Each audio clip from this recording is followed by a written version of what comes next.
بسم اللہ الرحمن الرحیم یا ایھا الذین آمنوا آمنوا باللہ ورسولہ یا ایھا الذین آمنوا آمنوا باللہ ورسولہ والکتاب الذی نزل علی رسولہ صدق اللہ مولانا العظیم وبلغنا رسوله النبی الکریم العظیم الحکیم العظیم الحکیم ان اللہ وملائکتہ یصلون علی النبی یا ایھا الذین آمنوا صلوا علیہ وسلموا تسلیما۔ تمامی احباب ذوق شوق کے ساتھ عقیدت و محبت کے ساتھ درود پاک پر لکھیں السلام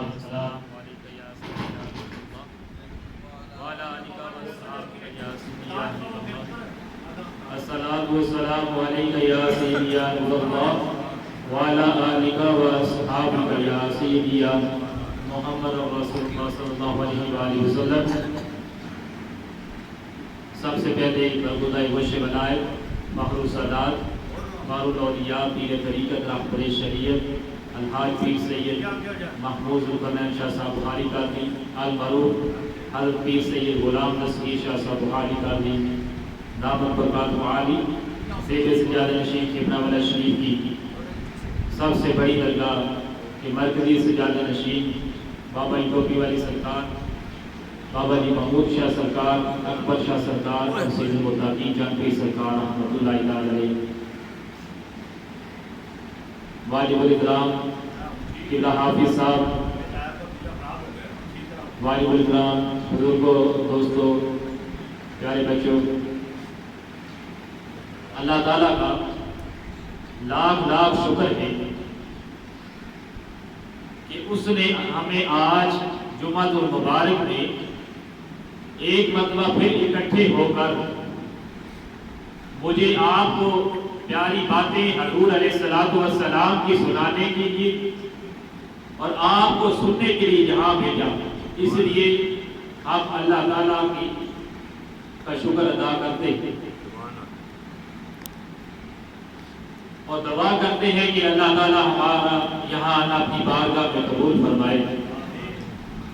حضرات، جو 5ویں پارے کی تلاوت کی اس میں اللہ تعالیٰ فرماتا ہے یا ایھا الذین آمنوا آمنوا باللہ ورسولہ والکتاب الذی نزل علی رسولہ، کہ اے ایمان والو ایمان لاؤ اللہ تعالیٰ پر، اس کے رسول پر اور اس کی کتاب پر جو اس نے اپنے رسول پر نازل کی، اور ایمان لاؤ ان کتابوں پر جو اللہ نے انبیاء علیہ السلام پر نازل فرمائی۔ اب اس ارشاد باری تعالیٰ میں یہ ارشاد ہو رہا ہے کہ ایمان لاؤ اللہ تعالیٰ پر، اس کے رسول پر اور اس کتاب یعنی قرآن کریم پر جو ہم نے نازل کی حضور علیہ السلام پر، اس پر ایمان لاؤ، اور ایمان لاؤ ان کتابوں پر جو ہم نے دوسرے دیگر انبیاء علیہ السلام پر نازل فرمائی، ان پر ایمان لاؤ۔ اب ان لوگوں سے جو کہا جا رہا ہے کہ ایمان لاؤ ثابت تفسیر مظہری میں آتا ہے کہ ایمان لانے والے کون لوگ ہیں،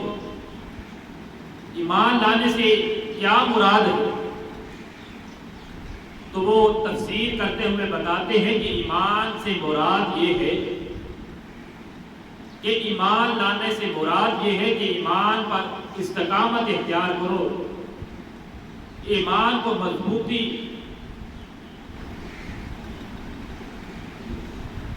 بناؤ، ایمان کو اپنا پختہ کرو۔ حضرات، آپ دیکھتے ہیں کہ ایک نمازی نماز پڑھتا ہے، کہتا ہے کہ اہدنا الصراط المستقیم، یا اللہ مجھے سیدھے راستے پر چلاؤ۔ حالانکہ بظاہر تو وہ جب نماز پڑھ رہا ہے تو ویسے ہی سیدھے رستہ پر ہے، لیکن یہ پھر کیوں کہتا ہے اہدنا الصراط المستقیم؟ اس لیے کہتا ہے کہ یا اللہ مجھے سیدھے رستے پر چلا، اس سے مراد یہ ہے کہ یا اللہ مجھے سیدھے رستے پر استقامت اور استقلال اور مضبوطی عطا فرما۔ اسی طرح حضرات محترم، اب سوال یہ پیدا ہوتا ہے کہ ایمان ہے کیا چیز؟ تو حضرت عبداللہ بن مسعود رضی اللہ تعالیٰ عنہ فرماتے ہیں کہ ایمان ہے سے مراد تصدیق ہے، ایمان سے مراد تصدیق ہے۔ اور شرعی اصطلاح میں اگر دیکھتے ہیں کہ ایمان ہے کیا چیز، ایمان ہے کہ حضور علیہ السلام جو چیزیں بھی اللہ تبارک و تعالیٰ کی بارگاہ اقدس سے لائے ان پر ایمان لانا، ان کا زبان سے اقرار کرنا اور دل سے تسلیم کرنا، اقرار باللسان و تصدیق بالقلب، یہ ہے ایمان۔ تو حضرات، اب جو لوگ نعوذ باللہ معاذ اللہ آقا علیہ السلام کے علم شریف پر تانا زنی کرتے ہیں، گستاخانہ الفاظ کہتے ہیں، ان کے بارے میں پھر اللہ تبارک و تعالیٰ فرماتا ہے کہ میں پسند کرتا ہوں کہ پاکیزہ لوگوں سے ان عیب زدہ منافقین کو الگ کر دوں۔ تو قرآن کریم میں اللہ تعالیٰ چوتھے بارے میں پھر فرماتا ہے، اے ایمان والو، اللہ تبارک و تعالیٰ یہ پسند کرتا ہے کہ تمہیں اس حال میں نہیں چھوڑے گا جس پر تم ہو، یعنی تم سے پاکیزہ لوگوں پہ غلیظ لوگوں کو، منافقین کو علیحدہ کر کے رہے گا۔ یعنی اس آیت مقدسہ سے یہ بات ثابت ہوتی ہے کہ اللہ تبارک و تعالیٰ یہ چاہتا ہے کہ ان پاکیزہ متقین لوگوں سے، نیک لوگوں سے جو مومنین کے ناطے ان سے غلیظ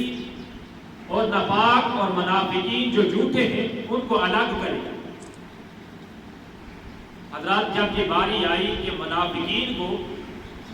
ان جھوٹے لوگوں کو پاک لوگوں سے، مومنین سے الگ کرنے کا جب وقت آیا تو اس وقت جمعہ کا دن تھا، جمعہ کا دن تھا، اور مسجد جو تھی مسجد نبوی وہ لوگوں کے ساتھ، لوگوں سے کھچا کھچ بھری ہوئی تھی، لوگوں کا ہجوم تھا، سمندر تھا۔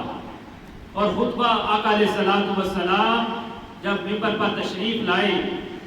تو کہا، منافقین سے خطاب کرتے ہوئے کہا کہ تم میری مسجد سے نکل جاؤ، تم میری مسجد سے نکل جاؤ۔ وہ منافقین یہ سمجھ کر بیٹھے رہے کہ حضور تو ہمیں جانتے نہیں، ہمیں پہچانتے نہیں، ویسے ہی نعوذ باللہ معاذ اللہ ایسے ہی بات کہہ رہے ہیں۔ وہ بیٹھے رہے، جب بیٹھے رہے تو حضرت انس رضی اللہ تعالیٰ عنہ فرماتے ہیں کہ کریم آقا علیہ السلام نے پھر خود ان کا نام لے کر بتایا، کہا کہ فلاں ابن فلاں تو منافق ہے، نکل جا، فلاں ابن فلاں تو منافق ہے، تو نکل جا۔ جب یہ الفاظ کہے تو پھر ان لوگوں کو ہوش آیا، منافقین کو، اور کتاب کا نام ہے شفا، اس میں آتا ہے کہ منافقین کی تعداد جو تھی، جو مردوں کی تعداد تھی وہ 300 کے لگ بھگ 300 منافقین تھے جن کا نام نامی لے کر حضور نے کہا کہ تم میری مسجد سے نکل جاؤ۔ اور عورتیں جو تھی 170 عورتیں تھیں، ان سے بھی کہا کہ تو بھی نکل جا، 170 کے قریب عورتیں تھیں۔ تو آقا علیہ السلام نے ان ناپاک منافقین جھوٹے لوگوں کو جب باہر نکالا تو اس بات سے یہ بات ثابت ہو گئی کہ مومن حق پر ہیں، مومن سچے ہیں، منافقین پلید ہیں، ناپاک ہیں۔ تو اس بات سے آقا علیہ السلام نے اللہ تعالیٰ کے ارشاد کو بھی سچ کر دکھایا کہ جس طرح اللہ تعالیٰ نے کہا کہ وہ پاکیزہ لوگوں کے ساتھ، مومنین کے ساتھ ناپاک لوگوں کو بیٹھنا ناپسند کرتا ہے، تو آقا علیہ الصلوۃ والسلام نے عملی اقدام کر کے دکھا دیا۔ اسی طرح حضرات محترم پھر وہ انہی منافقین نے ایک مسجد تعمیر کی، مسجد ضرار، اور ریاکاری کرتے ہوئے اس میں نماز ادا کرنے لگے، اور نماز ادا کرنے کے بعد کیا کرتے، جو ریاکاری نماز ادا کرتے، اور اس کے بعد آقا علیہ الصلوۃ والسلام کے حالات پلان بناتے، منصوبہ بندی تیار کرتے کہ حضور کو کس طرح جو ہے وہاں پر اپنی مسجد میں بلایا جائے، تاکہ اگر وہ ایک امامت اس مسجد میں کرا دیں تو پھر تمام کے تمام مسلمان اس مسجد میں آ جائیں گے اور ہم ان کے امان پر ڈاکہ ڈالیں گے۔ جب یہ منصوبہ ان منافقین نے تیار کیا تو تیار کرنے کے بعد حضور کی بارگاہ میں آئے اور کہنے لگے کہ حضور، ہم نے ایک مسجد تعمیر کی ہے، ہم چاہتے ہیں کہ آپ اس مسجد میں تشریف لائیں اور ایک امامت کرا دیں تاکہ یہ مسجد جو ہے اور زیادہ آباد ہو جائے۔ تو جب اتنا کہا تو اللہ تبارک و تعالیٰ نے جبرائیل امین کو بھیجا، اور 11ویں پارے میں آتا ہے کہ اللہ تعالیٰ نے فرمایا، اے کریم علیہ الصلوۃ والسلام، میرے پیارے حبیب، یہ مسجد انہوں نے دھوکہ دہی کے لیے تیار کی ہے تاکہ مسلمانوں میں تفرقہ بازی ڈال سکے، فتنہ فساد ڈال سکے۔ یہ جو کہتے ہیں کہ ہم حق پر ہیں، سچے ہیں، گواہیاں دیتے ہیں، یہ بے شک جھوٹے ہیں۔ یہ قرآن کریم کے الفاظ ہیں جو ترجمہ میں نے آپ سے پیش کیا۔ تو پھر اس کے بعد اللہ تبارک و تعالیٰ نے فرمایا کہ اے میرے حبیب صلی اللہ علیہ وآلہ وسلم، آپ کیا کرنا، آپ اس مسجد میں قدم بھی نہ رکھنا، کھڑے بھی نہ ہونا۔ تو حضور علیہ الصلوۃ والسلام نے حضرات فرمانے خدا بندی کو سامنے رکھتے ہوئے آپ نے اس مسجد میں گئے اور صحابہ کرام کو خطاب کرتے ہوئے کہا کہ تم جاؤ اور اس مسجد کو گرا دو۔ تفسیر مظہری میں آتا ہے کہ صحابہ کرام کو سے کہا کہ جائیے اور مسجد کو گرا دیجئے۔ صحابہ کرام گئے اور مسجد ضرار کو گرا دیا، اس کو زمین کے جتنی زمین تھی اس کے برابر کر دیا، اور جب گرا دیا تو پھر وہاں پر آپ نے فرمایا کہ کوڑا کرکٹ پھینکا جائے۔ پھر وہاں پر کوڑا کرکٹ پھینکا جانے لگا، پھر گنازتیں پھینکی جانے لگی۔ تو یہ تفسیر مظہری میں اس کی تفسیر آتی ہے کہ آقا علیہ الصلوۃ والسلام نے صحابہ کرام کو کہا مسجد کو گرا دے، تو آپ نے مسجد کو گرا دیا صحابہ نے۔ تو آج بھی اس جگہ پر جاتے ہیں کہ مدینہ منورہ کے قریب ہی جگہ ہے، تو وہاں پر آج بھی تبلیغی جماعتوں کے لوگوں نے ایک مسجد تعمیر قائم کر رکھی ہے، اور وہاں سے مسجد نبوی سے، مسجد قباء سے لوگوں کو کھینچ کر لاتے ہیں کہ آئیے ہماری طرف۔ تو اللہ تعالیٰ ان ضرار مسجد ضرار کے معماروں سے ہمیں محفوظ فرمائے۔ اور حضرات محترم، اسی طرح آقا علیہ الصلوۃ والسلام نے ایک گھوڑا خریدا، ایک عرابی سے گھوڑا خریدا، تو عرابی جو تھا بعد میں منحرف ہو گیا، اس سے مکر گیا کہ حضور میرا اور آپ کا یہ سودا ہی نہیں طے ہوا کہ آپ نے مجھ سے کوئی چیز خریدی ہے، اگر خریدی ہے تو اس کے بارے میں کوئی ثبوت لائیں، کوئی پروف لائیں، تاکہ یہ ثابت ہو سکے کہ میرا اور آپ کا یہ سودا طے ہوا ہے، یہ ڈیل ہوئی ہے، یہ معاملہ طے پایا ہے۔ تو اس وقت چونکہ حضور اور اس عرابی کے درمیان، آقا علیہ الصلوۃ والسلام اور حضور عرابی کے درمیان کوئی شخص موجود نہیں تھا جب یہ معاملہ طے پایا،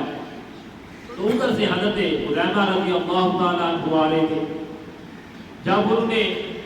عرابی کو دیکھا کہ حضور علیہ الصلوۃ والسلام سے نعوذ باللہ معاذ اللہ جھگڑا کر رہا ہے، تو حضور کی جانب آپ لپکے بولے، کہہ دیا کہ اشہد انک قد بیعتہ میں گواہی دیتا ہوں کہ حضور کا تم سے سودا طے ہوا، حضور کا تم سے سودا طے ہوا ہے، تم نے گھوڑا ان کو فروخت کیا ہے۔ تو جب آقا علیہ الصلوۃ والسلام نے کہا کہ اے حذیفہ، جب عرابی اور میں آپس میں سودا طے کر رہے تھے، ڈیل کر رہے تھے، ہمارا یہ سودا طے ہوا تھا، تو پھر تم تو یہاں درمیان میں موجود نہ تھی، آخر وجہ کیا ہے کہ تم نے گواہی کیوں دی؟ تم تو موجود ہی نہ تھی۔ تو حذیفہ رضی اللہ تعالیٰ عنہ نے بڑا ہی خوبصورت جواب دیا،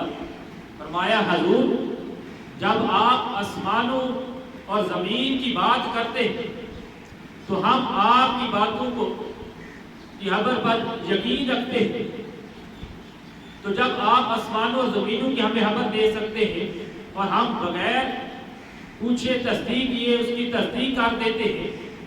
اس کو حق مانتے ہیں، تو پھر میں کیوں نہ گواہی دوں کہ آپ کا اور اس صحابی کا یہ معاملہ طے ہوا۔ تو اسی طرح فرمایا کہ حضور جس طرح آپ آسمانوں اور زمینوں کی خبریں دیتے ہیں ہم اس کو مانتے ہیں، ہم تو یہ بھی نہ جانتے تھے، نہ تو ہمیں زمین کا پتہ تھا، نہ ہمیں آسمان کی خبروں کا پتہ تھا، نہ ہمیں جنت کا پتہ تھا، نہ ہمیں دوزخ کا پتہ تھا، نہ ہمیں ملائکہ کا پتہ تھا، نہ ہمیں جنت تجری من تحتہا الانہار کا پتہ تھا، نہ ہمیں حضرت اسرائیل کا پتہ تھا، نہ اسرافیل کا پتہ تھا، نہ جبرائیل کا پتہ تھا، نہ میکائیل کا پتہ تھا، نہ ہمیں خدا کا پتہ تھا حضور یہ سب کچھ، اور نہ ہی آپ سے پہلے ہمیں انبیاء کرام کا پتہ تھا۔ آپ آئے ہیں تو ہمیں خدا کا بھی پتہ چلا ہے، آپ آئے ہیں اور آپ نے بتایا ہے کہ خدا وحدہ لا شریک ہے، خدا وحدہ لا شریک ہے، اور اس لیے آپ نے بتایا ہے کہ خدا ایک ہے، تو اس لیے ہم کہتے ہیں اشہد ان لا الہ الا اللہ وحدہ واشہد ان محمدا عبدہ ورسولہ، اور گواہی دیتے ہیں کہ اللہ کے سوا کوئی معبود نہیں، اور حضور علیہ السلام اللہ تعالیٰ کے پیغمبر ہیں۔ تو یہ حضرت حذیفہ نے جب یہ گواہی دی تو حضور نے بھی پھر اپنے اس صحابی کو، غلام کو انعام عطا کیا، فرمایا کہ حذیفہ جب بھی تم کسی معاملہ میں، شریعت کا اصول ہے کہ اگر کوئی معاملہ طے ہو کیا جا رہا ہو تو اس پر دو بندوں کی گواہی ضروری ہے، تو تمہاری گواہی کو تمہیں انعام کے طور پر تمہاری ایک مرد، تمہاری گواہی دو مردوں کے برابر ہوگی، تمہیں یہ انعام دیا جاتا ہے کہ تم نے دیکھے بغیر، تصدیق کیے بغیر میرے بارے میں گواہی دی ہے، تو لہذا اس کا انعام تمہیں یہ ملتا ہے کہ تمہاری گواہی جہاں بھی تم کسی معاملہ میں گواہی دو، دو مردوں کے برابر ہو۔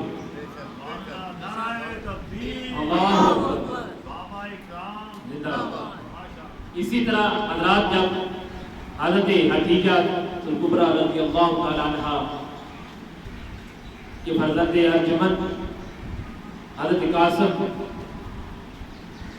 کا جب انتقال ہوا، وہ بھی رضاعت کے دن ان کے پورے نہ ہوئے تھے، رضاعت کے ابتدائی دنوں میں ہی ان کا انتقال ہو گیا۔ تو حضرت خدیجہ ایک دن اللہ کی بارگاہ میں دعا کرتی ہیں، الہی کیا ہی اچھا ہوتا کہ اگر تو میرے بیٹے فرزند ارجمند قاسم کو اس کے رضاعت کے دن تو پورے ہو جاتے۔ جب حضور علیہ السلام نے یہ بات سنی کہ حضرت خدیجہ یہ کہہ رہی ہیں کہ رضاعت کے دن تو پورے ہو جاتے، فرمایا کہ خدیجہ میں تمہیں بتاؤں کہ تمہارے بیٹے قاسم کے رضاعت کے دن وہ جنت میں پورے کر رہا۔ یہ بات سنی تو حضرت خدیجہ نے پھر وہی بات دہرائی کہ یا اللہ کاش کبھی اس طرح ہوتا کہ میرے بیٹے کو تم رضاعت کے دن جو دودھ پینے کے دن تھے وہ تو پورے کر لیتا۔ تو پھر آقا علیہ السلام نے کہا اے خدیجہ الکبریٰ میری فوجا، بات یہ ہے کہ اگر تم اپنے فرزند ارجمند حضرت قاسم کی آواز جنت سے سننا چاہتے ہو، وہ رضا کے لیے جنت میں پورا کر رہا ہے، اگر جنت سے آواز زمین پر آ جائے تو مان لو گے؟ تو آپ کی روجہ حضرت حدیجہ کبریٰ نے صدق اللہ و رسول یہ کہا کہ بے شک اللہ اور اس کا رسول سچا ہے، بغیر تصدیق کیے ہوئے آپ کی بات پر یقین کر دیا، اقرار باللسان و تصدیق بالقلب، اور ایمان کو پورا کر دیا، یہ ایمان ہوتا ہے۔ تو اللہ تعالیٰ سے دعا ہے، کیونکہ صحابہ کرام نے آپ کے نقش قدم پر چلے، مومنین جو ہیں وہ آپ کے علم و غیب کو مانتے ہیں، منافقین جو ہیں ہر معاملے میں وہ جھوٹے ہیں، اس لیے اللہ تعالیٰ نے ان سے کہا کہ پاکیزہ لوگوں کو، مومنین سے منافقین کو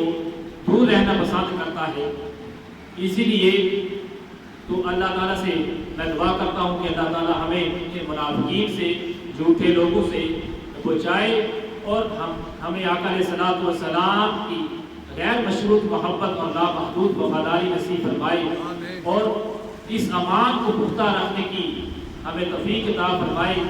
اور اس بات پر ہمیں قائم دائم رکھنے کی توفیق دے کہ تڑپنے پھڑکنے کی توفیق دے، تڑپنے پھڑکنے کی توفیق دے، دل مرتضیٰ سودے صدیق دے۔